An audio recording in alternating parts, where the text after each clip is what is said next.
These are England's greatest opening batters. Herbert Sutcliffe, Ben Hutton, Jack Hobbs, Geoffrey Boycott, John Edridge, Graham Gooch, Cyril Washbrook, and Colin Cowdrey. England have long found just simply incredible opening batters, men who live and die by their forward defence. Theirs is not to make reply, theirs is not to reason why, theirs is but to do and die.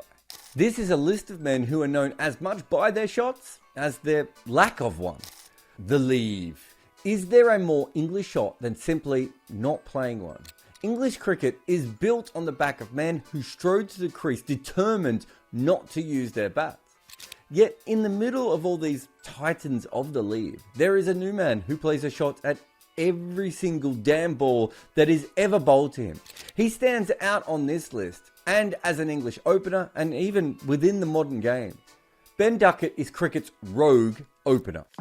If you need a VPN, go Nord. Use nordvpn.com/Kimber to get a 2-year contract with a discount, plus 4 extra months, plus gifts in some markets. It's completely risk-free with Nord's 30-day money-back guarantee. The link is in the show notes. Protect your computer like a blocker protects the stumps with NordVPN today.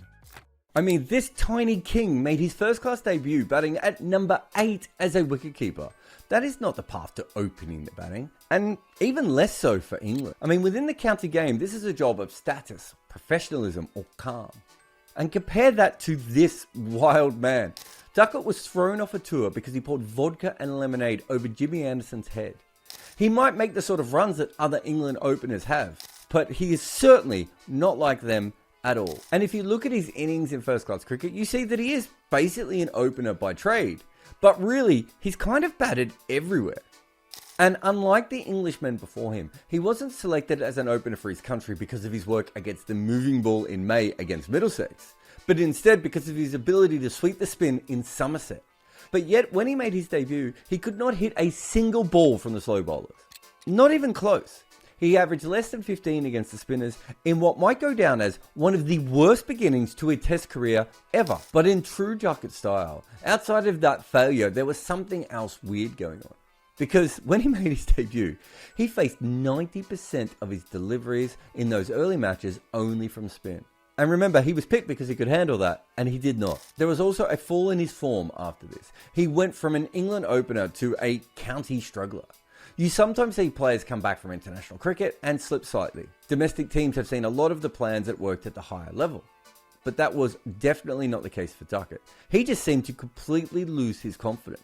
And you could tell that from the fact he lost his form in all formats of cricket. Cricketers who play for their country when they're 22 aren't usually cratering as a batter between ages 24 and 26. This is not the record of a player who was going to tear up Test cricket when he made his return. It's actually one of the sort of player who's promoted beyond his level to begin with. And in the year before Bazball, 2021, Duckett averaged 37. But whatever had been bothering him, by 2022, it was over.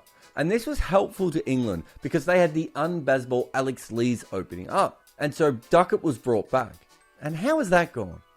Well, he currently has the best strike rate of any opener ever. He is a step up on Sehwag, and David Warner can barely see him from this position.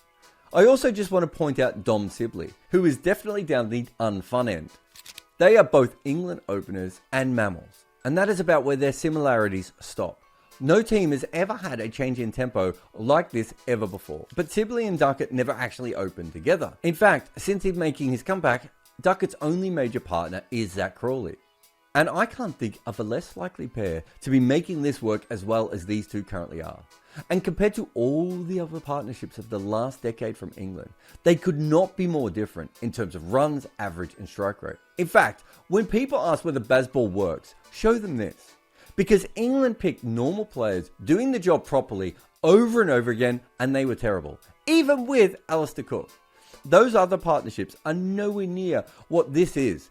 And this is a partnership with one guy who's never made runs consistently and a scrap heap former wicketkeeper. And these two players created all of this with freedom, encouragement, and I don't know, the promise of free cigars. But what about if we look at the opening partnership since the year 2000? Again, these guys are complete outliers in terms of strike rate and their averages hold up. The two worst partnerships from this period feature Latham and Karunaratne, two of the better modern openers. And England has never had anything like this.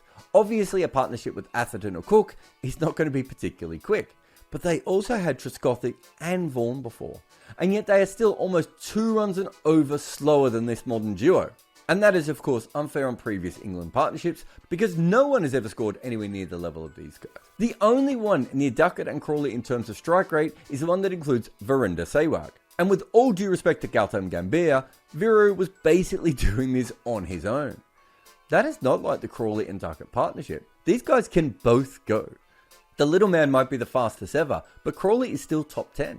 They are a striking couple, left and right, tall and short, completely different kinds of athletes and batters in every single way. There are differences in their reach, front step, scoring zones and favourite shots. It makes a huge change for all bowlers, plus one is left-handed and one is right-handed. But the lengths may be the biggest difference. The best ball to Crawley is absolutely nothing like the best one to Duckett, and it cannot be an easy thing for a bowler to change between all these different kinds of extremes between balls. And the truth is that Duckett isn't just different to Crawley, but to all players. He is cricket's biggest sweeper. He is almost 100 runs more than soared Shaquille in that time. And we all wondered about it when he said his reverse sweep was as sound as his forward defence. But looking at this series, especially when he's gone up against Ashwin, I would say his reverse sweep is better than his defence. And you could make a similar point when you're talking about him against seam bowling. His back foot slash is better than his leave. Of course, that's a little bit unfair, because we see more of Joe Root's reverse scooping than we do of Duckett's leave. And when he decides not to play a ball, there are whole civilizations who think this means that we will have a longer winter. You look at him compared to other openers and he does not fit in at all. He is completely a one of one. A man so confident that he is now claiming other people's runs as his own. Ben Duckett is an accident of limited overs and Bazball. The short scrap heap former keeper who refuses to leave and sweeps everything. His average might regress and he might slow down with his strike rate as well. And his career is too short to know where he finishes up. England has a long history of great opening batters, and we have no idea if Ben Duckett is going to get anywhere near that list. But as it currently stands, there's no doubt. Ben Duckett is England's most rogue choice to open the batting. A lot of people complain that I'm not a former cricketer, and so that I don't really know the game. Well, you know what they can't claim? That I don't know desks. I've been using desks for years. I'm a collector of desks, old and new, and I'm sitting on a new one right now. I'm the Don Bradman of sitting at desks. So when I tell you that the E7 Pro next generation height adjustable desk from FlexiSpot is legit, this is like Michael Jordan talking to you about sneakers. This desk holds 160 kilograms. It is as stable as anything I've ever seen, and it has under-desk cable management. But really, the main skill here is that this desk rises and falls at the push of a button, and it moves super quick. And it has so many settings that remember your favorite heights. It really does it all. And I could not recommend the E7 Pro from FlexiSpot anymore, even though I am currently sitting on one of FlexiSpot's BS12 Pro multifunctional, adjustable, upgraded fabric, ergonomic chairs. My butt and computer have never been happier than when using one of FlexiSpot's products. So get over to their page right now for big savings.